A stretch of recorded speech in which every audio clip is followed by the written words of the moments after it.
ഞാനിവിടെ ജെയ്മീസ് അക്കാഡമി എനിക്ക് റെക്കമെൻഡ് ചെയ്തത് എൻ്റെ ഒരു ഫ്രണ്ട് ആയിരുന്നു. മുന്നേ ഇവിടെ തന്നെ പഠിച്ച് ചേച്ചി പാസ്സായതായിരുന്നു. അപ്പൊ ചേച്ചിയാണ് എനിക്ക് ഇങ്ങനെ റെക്കമെൻഡ് ചെയ്ത അക്കാഡമി നല്ലതാണ്, ട്രൈ ചെയ്ത് നോക്കാൻ പറഞ്ഞ്. അപ്പൊ ഞാൻ മുന്നേ ഒരു പ്രാവശ്യം ഞാൻ വൺ ടൈം എഴുതിയിട്ടുണ്ടായിരുന്നു. അപ്പൊ എനിക്കൊരു മൊഡ്യൂളിന് മാത്രം സ്കോർ പോയായിരുന്നു. അപ്പൊ ഞാനിങ്ങനെ ജെയ്മീസ് അക്കാഡമി നല്ലതാണ്, ട്രൈ ഔട്ട് ചെയ്യാൻ പറഞ്ഞ് ഞാനിങ്ങനെ വരുന്നത്. പിന്നെ ലൈക്ക് ഇവിടെ പഠിച്ചു കഴിഞ്ഞപ്പോൾ മാമിന്റെ ക്ലാസ്സസ് ലൈക്ക് റീഡിങ്ങിന്റെ ലിസണിങ്ങിന്റെ ഒക്കെ ആ ഒരു, ഞാൻ നേരത്തെ പഠിച്ചതിനേക്കാളും ഭയങ്കര ആ ഒരു മെത്തേഡ് ഭയങ്കര ഡിഫറെന്റ് ആയിരുന്നു. കുറച്ചുകൂടി ഈസിയാണ്. ലൈക്ക് നമുക്ക് കുറച്ചും കൂടി നന്നായിട്ട് വർക്ക് ചെയ്യാൻ പറ്റുന്ന ടൈപ്പ് ഒരു മെത്തേഡായിരുന്നു. നമുക്ക് കുറച്ചുകൂടി ഈസിയാണ്, നമുക്ക് സ്കോർ ചെയ്യാൻ പറ്റുന്ന ഒരു ടൈപ്പ് ലൈക്ക് മെത്തേഡായിരുന്നു മാം പറഞ്ഞു തന്നത്. അപ്പൊ അത് ഫോളോ ചെയ്യുമ്പോഴത്തേക്ക് എനിക്ക് മുന്നേ കിട്ടിയതിനേക്കാളും നന്നായിട്ട് റീഡിംഗ് ആണോ ലിസണിങ് ആയാലും പോലും എനിക്ക് സ്കോർ കിട്ടാൻ തുടങ്ങി. അപ്പോൾ അതെനിക്ക് ഭയങ്കര ഹെൽപ്ഫുൾ ആയിരുന്നു. ആ ഒരു റീഡിങ് ലിസണിങ് ഒക്കെ ആയാലും എനിക്ക് ഭയങ്കര ഹെൽപ്ഫുൾ ആയിരുന്നു ആ ഒരു മെത്തേഡ് ഫോളോ ചെയ്തപ്പോ. പിന്നെ ലൈക്ക് റൈറ്റിംഗ് സ്പീക്കിംഗ് ആയിരുന്നാലും പോലും റൈറ്റിങ്ങിന്റെ കുറെ പുതിയ ഒരു ഇങ്ങനെയൊക്കെ ചെയ്യണം, ഇങ്ങനെയൊക്കെ എഴുതണം, ഇതൊക്കെ പാടില്ല എന്നൊക്കെ എനിക്ക് ലൈക്ക് ജിഷ മാം ഒരുപാട് എനിക്ക് ക്ലാസ് എടുത്തു തന്നായിരുന്നു, ഇങ്ങനെയൊക്കെ ചെയ്യണമെന്ന്. അതൊക്കെ ഞാൻ ഒരുപാട് ലൈക്ക് നോക്കി ശ്രദ്ധിച്ചൊക്കെ ചെയ്തു. പിന്നെ അപ്പൊ എനിക്ക് പിന്നെ മോക്ക് ടെസ്റ്റിനൊക്കെ ആയാലും എനിക്ക് സ്കോർ ചെയ്യാൻ പറ്റി. പിന്നെ സ്പീക്കിംഗ് ഒക്കെ ആയാലും മാം കറക്റ്റ് പറഞ്ഞു തന്നു ഇങ്ങനെയൊക്കെ പറയണം എന്നൊക്കെ. അതൊക്കെ ഭയങ്കര ഹെൽപ്ഫുൾ ആയിരുന്നു. ഓക്കെ. മുന്നേ പഠിച്ച അക്കാഡമി എന്ന് പറയുമ്പോഴത്തേക്ക് റീഡിങ്ങും ലിസണിങ്ങും നമുക്ക് അങ്ങനെ പ്രോപ്പർ ആയിട്ട് ഇങ്ങനെ ഈ മെത്തേഡില് ഇങ്ങനെ തന്നെ ചെയ്യണം, ഇതാ കുറച്ച് ഈസി, അങ്ങനെ ഒരു പ്രോപ്പർ മെത്തേഡ് എനിക്ക് കറക്റ്റ് ആയിട്ട് കിട്ടിയിട്ടില്ലായിരുന്നു. ലൈക്ക് എന്റേതായ ഒരു ഞാൻ പ്രാക്ടീസ് ചെയ്തപ്പോ എനിക്ക് എന്താണ് ഈസി ഞാൻ അങ്ങനെയായിരുന്നു ഞാൻ ചെയ്തുകൊണ്ടിരുന്നത്. അല്ലാണ്ട് ഈ ഒരു മെത്തേഡ് ഫോളോ ചെയ്യണം, ഇങ്ങനെ ലൈക്ക് റീഡിങ് ആയാലും ഇങ്ങനെ പോസ് ചെയ്ത് വായിച്ച് മനസ്സിലാക്കണം, അങ്ങനെയുള്ള ഒരു എനിക്കിത് അറിയത്തില്ലായിരുന്നു. അപ്പൊ എനിക്ക് ഇപ്പോ ഇവിടെ വന്ന് മാം ഇങ്ങനെ ക്ലാസ് എടുത്ത് ഇങ്ങനെ ട്രൈ ചെയ്യണം എന്ന് പറഞ്ഞപ്പോഴാണ് എനിക്ക് കറക്റ്റ് മനസ്സിലായത്. ഇങ്ങനെയാ കുറച്ചുകൂടി ഈസി, നമുക്ക് മനസ്സിലാക്കാൻ പറ്റുന്നത് ഇങ്ങനെയാണെന്നൊക്കെ എനിക്ക് ഒരുപാട് ഹെൽപ്ഫുൾ ആയിരുന്നു. എക്സാമിന് വന്ന ആ ഒരു ലൈക്ക് ഇവിടുത്തെ മോക്ക് ടെസ്റ്റിന്റെ ആ ഒരു ടൈപ്പ് ഒരു കുറച്ച് ഈസി എന്നാ കുറച്ചൊരു ഒരു ഒരു ട്രിക്കി ടൈപ്പ് ആയിരുന്നു. ലൈക്ക് പക്ഷെ നമുക്ക് പെട്ടെന്ന് വായിച്ച് മനസ്സിലാക്കാൻ പറ്റുന്നതായിരുന്നു ലൈക്ക് എക്സാമിന് വന്ന പാർട്ട് എന്ന് പറയണത്. പിന്നെ മോക്ക് ടെസ്റ്റ് ഒക്കെ ആയാലും ഒരുപാട് അത് ലൈക്ക് ഹെൽപ്പ് ചെയ്ത് ആ കറക്റ്റ് ടൈമിങ്, ആ ഒരു 12 മിനിറ്റ് ടൈം വെച്ച് അത് ചെയ്തത് കൊണ്ട് എനിക്ക് എക്സാമിനായാലും ആ കറക്റ്റ് ആ ഒരു ടൈം ആയപ്പോൾ അത് തീർക്കാൻ പറ്റി. പിന്നെ ഒന്നുകൂടെ ആ ഒരു 2 മിനിറ്റ്സ് എനിക്ക് വായിക്കാൻ പറ്റി. അതൊക്കെ ഭയങ്കര ഹെൽപ്ഫുൾ ആയിരുന്നു. മെറ്റീരിയൽ ആയാലും അത് ഭയങ്കര ഹെൽപ്ഫുൾ ആയിരുന്നു. മോക്ക് ടെസ്റ്റിന്റെ ഇപ്പൊ വന്ന റീഡിങ്ങിന്റെ പാർട്ട് മെറ്റീരിയൽ ഒക്കെ ആയാലും ഓരോ പാരാഫ്രൈസ് ചെയ്ത് ഇപ്പൊ ഇന്ന ആദ്യത്തെ ഒരു ഫസ്റ്റ് പാരാഗ്രാഫിലെ ഒരു പോർഷൻ ആയിരുന്നെങ്കിൽ നെക്സ്റ്റ് നമുക്ക് പെട്ടെന്ന് റിയലൈസ് ചെയ്യാൻ പറ്റും ഇന്നത് ഈ കണ്ടന്റ് ആണ്, നെക്സ്റ്റ് പാരാഗ്രാഫിൽ ഈ കണ്ടന്റ് ആണ് നമുക്ക് ഫസ്റ്റ് ഒന്ന് വായിച്ച് മനസ്സിലാക്കാൻ പറ്റും. അങ്ങനത്തെ ഒരു പാരാഫ്രൈസ് ചെയ്തിട്ടുള്ള ഒരു മെറ്റീരിയൽ ആയിരുന്നു വന്നത്. മുന്നത്തേന്ന് പറയുമ്പോഴത്തേക്കും ഞാൻ പാർട്ട് ചെയ്തത് ലൈക്ക് ഫസ്റ്റ് ഞാൻ എന്താ ആദ്യം ഓപ്ഷൻ ഇട്ട് പോയി ഓരോ ലൈക്ക് ഓരോ ക്വസ്റ്റ്യൻസ് വായിച്ച് അതെന്താന്ന് ഞാൻ അങ്ങനെ ഒരു വായിച്ചു നോക്കുന്ന ഒരു മെറ്റീരിയൽ ആയിരുന്നു. ലൈക്ക് ആ ഒരു മെത്തേഡ് ആയിരുന്നു ഞാൻ ഫോളോ ചെയ്തുകൊണ്ടിരുന്നത്. പക്ഷെ ഇപ്പോ ഇവിടെ വന്നു കഴിഞ്ഞപ്പോഴാണ് മാം പറഞ്ഞത് ജസ്റ്റ് ആ പാരഗ്രാഫിന്റെ ആ ഒരു ഫസ്റ്റ് പോർഷൻ എന്താന്ന് നോക്കുക, ഒരു ഐഡിയ എടുക്കുക, അതിന്ന് ലൈക്ക് ക്വസ്റ്റ്യൻസ് വായിച്ചിട്ട് അങ്ങനെ ആൻസർ ചെയ്യാൻ പറഞ്ഞപ്പോഴത്തേക്ക് എനിക്ക് ടൈം കിട്ടുന്നുണ്ട് കറക്റ്റ്. എനിക്ക് ആ 12 മിനിറ്റ് ചിലപ്പോൾ 12 മിനിറ്റിനുള്ളിൽ എനിക്ക് തീർക്കാൻ പറ്റുന്നുണ്ട്.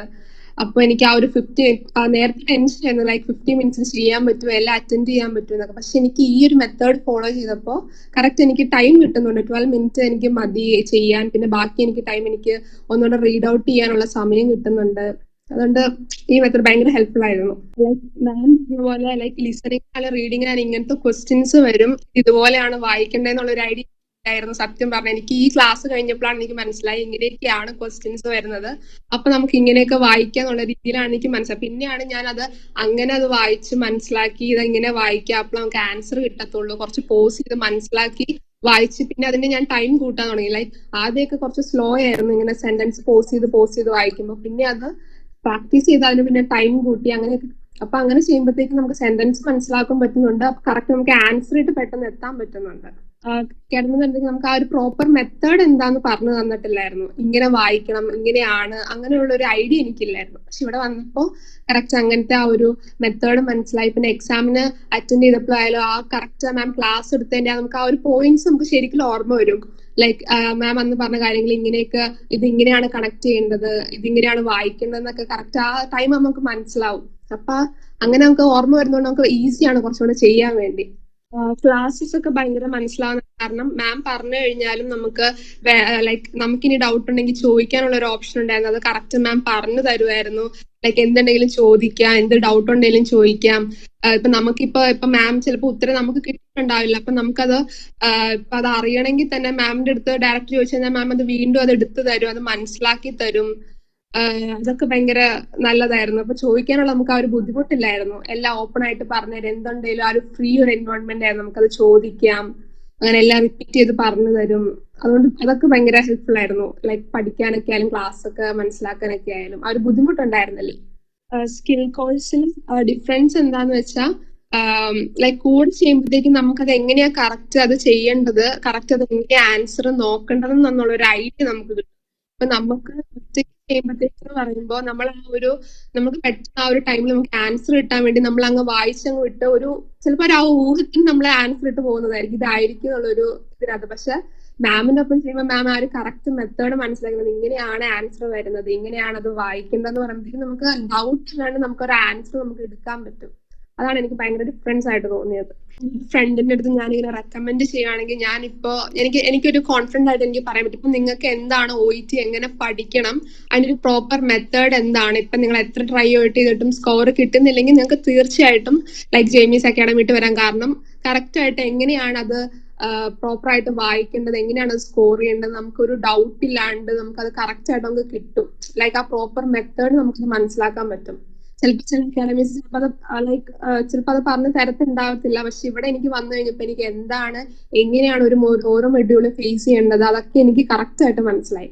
അപ്പൊ എനിക്കിപ്പോ ഒരു ഫ്രണ്ടിന്റെ എനിക്ക് റെക്കമെൻഡ് ചെയ്യാൻ പറ്റും. ലൈക്ക് നിങ്ങൾക്ക് ഒരു ഡൗട്ട് ഉണ്ട്, ഇത് എങ്ങനെയാണ് ക്ലിയർ ഒരു പിക്ചർ നിങ്ങൾക്ക് OET കിട്ടിയിട്ടില്ല, മൊഡ്യൂൾ എങ്ങനെ ഫേസ് ചെയ്യണമെന്ന് കിട്ടിയിട്ടില്ലെങ്കിൽ തീർച്ചയായിട്ടും നമുക്ക് ജെയ്മീസ് അക്കാഡമിയിട്ട് വരാൻ. കാരണം അത് പ്രോപ്പർ മെത്തേഡ് നമുക്ക് കിട്ടും. നമുക്ക് കോൺഫിഡന്റ് ആയിട്ട് നെക്സ്റ്റ് എക്സാം എന്തായാലും പ്രിപ്പയർ ചെയ്യാൻ പറ്റും, ഫേസ് ചെയ്യാൻ പറ്റും. എന്തായാലും ഞാൻ അങ്ങനെ റെക്കമെൻഡ് ചെയ്യും. എന്ന് വെച്ചാൽ മാം പറഞ്ഞു ഫസ്റ്റ് ആ ഓരോ പാരഫ്രൈസ് ചെയ്തിട്ട് ആദ്യത്തെ കണ്ടന്റ് എന്താന്ന് മനസ്സിലാക്കിയിട്ട്, എന്ന് വെച്ചാൽ ഫുള്ളും വായിക്കാണ്ട് ജസ്റ്റ് ആ കണ്ടന്റ് മനസ്സിലാക്കി ക്വസ്റ്റ്യൻസ് എഴുതും. അപ്പൊ നമുക്ക് ലൈക്ക് ഇപ്പൊ ഞാൻ ആദ്യം വിചാരിച്ചില്ല ഫുള്ളി പാരഗ്രാഫ് വായിക്കാണ്ട് നമുക്ക് എങ്ങനെ ആ ഒരു ക്വസ്റ്റ്യൻ മനസ്സിലാക്കുന്ന ആദ്യം എനിക്കൊരു ഡൗട്ട് ഉണ്ടായിരുന്നു. പിന്നെ ഞാൻ ലൈക്ക് അതേപോലെ പറഞ്ഞതുപോലെ ചെയ്തൊക്കെ നമുക്ക് അതിന്റെ ആവശ്യമുള്ളൂ. ലൈക്ക് ആ കണ്ടന്റ് ജസ്റ്റ് അറിഞ്ഞു വെക്കുക, പിന്നെ ക്വസ്റ്റ്യൻസ് കിട്ടി കഴിയുമ്പോൾ നമുക്ക് ലൈക്ക് ഈസി ഇതായിരിക്കും, ഈ പാരഗ്രാഫിലായിരിക്കും എന്ന് മനസ്സിലാക്കാൻ പറ്റും. അപ്പൊ അങ്ങനെ ചെയ്യുമ്പോഴത്തേക്ക് ഭയങ്കര ഈസിയാണ്, ടൈം കിട്ടുന്നുണ്ട്, നമുക്ക് വായിക്കാൻ പറ്റുന്നുണ്ട്. അപ്പൊ നമുക്ക് ആ ഒരു ടെൻഷൻ ഇല്ല, ഇത് ഈ സമയം കൊണ്ട് തീർക്കാൻ പറ്റുന്നുള്ള ഒരു ടെൻഷൻ ഇല്ലായിരുന്നു. അതെനിക്ക് ഭയങ്കര ഹെൽപ്ഫുൾ ആയിരുന്നു. ലൈക്ക് പാർട്ടയില് നേരത്തെ എനിക്ക് ആ ഒരു മെത്തേഡ് എനിക്ക് അറിയില്ലാത്തതിന്റെ ടെൻഷൻ ആയിരുന്നു ഈ പാർട്ട് എങ്ങനെ ചെയ്യുന്നുള്ളത്. പക്ഷെ ഇത് ചെയ്ത് കഴിഞ്ഞപ്പോ എനിക്ക് ഭയങ്കര ഹെൽപ്ഫുൾ ആയിരുന്നു. ഇപ്പൊ ഈ മാക്സിമത്തിന്റെ ഒക്കെ ആയാലും നമ്മൾ പെട്ടെന്ന് എഴുതുമ്പോഴത്തേക്കും നമ്മൾ ആ ഒരു ഇത് ഇന്നതാണ് ഫുൾ ആയിട്ട് എഴുതുമ്പോൾ നമുക്ക് നമ്മൾ പെട്ടെന്ന് വായിക്കത്തില്ല. പിന്നെയാണ് ലൈക്ക് ക്ലാസ് കഴിയുമ്പോഴത്തേക്കും മനസ്സിലായത് ഈ മാക്സിമം ആണെങ്കിൽ നമ്മൾ അത് ക്വസ്റ്റ്യൻ മര്യാദയ്ക്ക് വായിക്കണം, എന്നിട്ട് ആ ഒരു ഇതിൽ വെച്ചിട്ട് നമുക്ക് എഴുതണം. ലൈക്ക് ക്വസ്റ്റ്യൻസ് കറക്റ്റ് വായിച്ചു കഴിഞ്ഞിട്ട് ഇപ്പൊ മാക്സിമം ആണെങ്കിൽ നമ്മൾ അത് വായിച്ചു കഴിഞ്ഞിട്ട് ആ ഒരു ആൻസറിൽ അതാണ് പറയുന്നുണ്ടെങ്കിൽ ആ കറക്റ്റ് തന്നെ എഴുതണ്ടേന്ന് മനസ്സിലായി. പിന്നെ ഹാൻഡ് റൈറ്റിംഗിലൊക്കെ ആയാലും ഞാൻ ആദ്യം എഴുതിയപ്പോൾ എനിക്ക് ടൈമിന്റെ ഒരു പ്രോബ്ലം കൊണ്ട് ഞാനാണെങ്കിൽ പെട്ടെന്ന് അതിന്റെ ഒരു കഴ്സീവ് റൈറ്റിംഗിൽ ഞാനങ്ങ് എഴുതി പോകും. പിന്നെ ഞാൻ എക്സാം ലൈക്ക് ആൻസർ ഷീറ്റ് അയച്ചു കൊടുക്കുമ്പോൾ എന്റെ അടുത്ത് മാം പറയും ഇങ്ങനെ ലൈക്ക് നന്നായിട്ട് ലൈക്ക് റീഡബിൾ ആയിട്ടുള്ള രീതിയിൽ എഴുതണമെന്നും പറഞ്ഞു തന്നു. അപ്പൊ പിന്നെ ഞാനിപ്പോ നെക്സ്റ്റ് ഞാൻ എക്സാംസ് ഒക്കെ ലൈക്ക് മോക്ക് ടെസ്റ്റ് ഒക്കെ അറ്റൻഡ് ചെയ്യുമ്പോഴത്തേക്കും ഞാൻ ആ ടൈമും ഹാൻഡ് റൈറ്റിംഗ് കൂടെ ഞാൻ അത് ഫോക്കസ് ചെയ്യാൻ തുടങ്ങി. ലൈക്ക് ടൈം അനുസരിച്ച് നമ്മൾ പെട്ടെന്ന് ഹാൻഡ് റൈറ്റിംഗ് അങ്ങനെ എഴുതി പോവാണ്ട് ഞാൻ ലൈക്ക് ആൻസർ കിട്ടിക്കഴിഞ്ഞാൽ ജസ്റ്റ് ആ ഒരു 2 സെക്കൻഡ് ആയാലും പോലും ഹാൻഡ് റൈറ്റിംഗ് അത് മെയിൻ ഫോക്കസ് ചെയ്യാൻ തുടങ്ങി.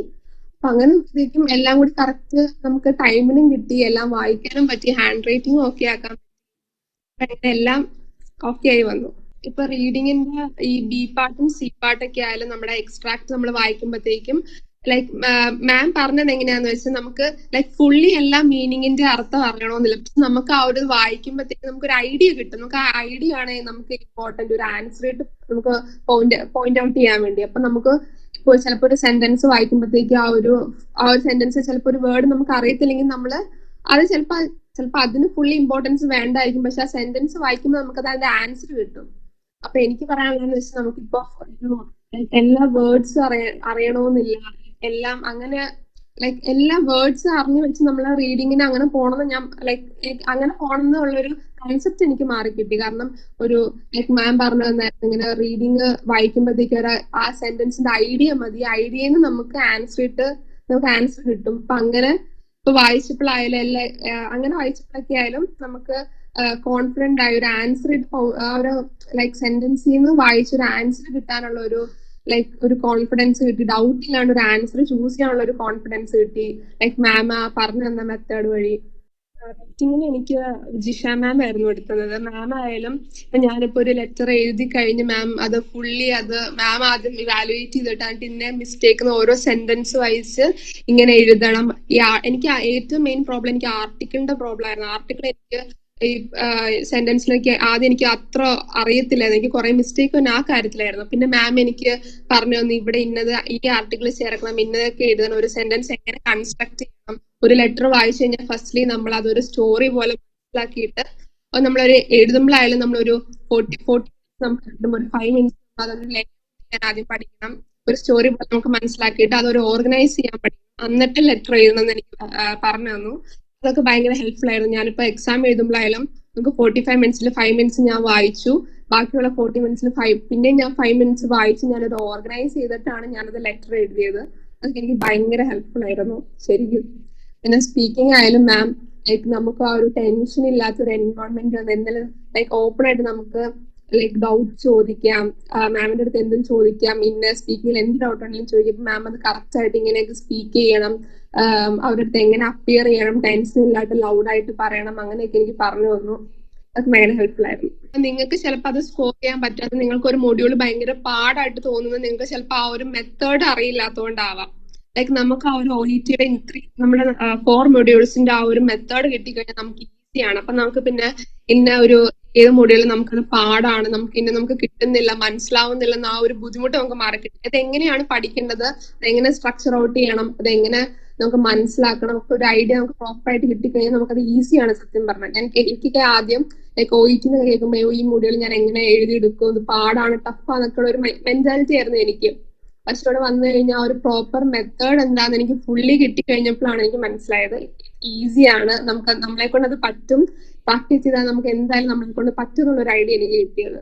ഹെൽപ്ഫുൾ ആയിരിക്കും. കാരണം അവർക്ക് എന്തായാലും ആ ഒരു മെത്തേഡ് എന്തായാലും അവർക്ക് കിട്ടും, അത് എങ്ങനെ പഠിക്കണം അവർക്ക് മനസ്സിലാവും. അതുകൊണ്ട് എന്തായാലും എനിക്ക് കോൺഫിഡന്റ് ആയിട്ട് എനിക്ക് പറയാം അവർക്ക് എന്തായാലും ഹെൽപ്ഫുൾ ആയിരിക്കും, പാസ്സാവാൻ പറ്റും എന്നുള്ളത്.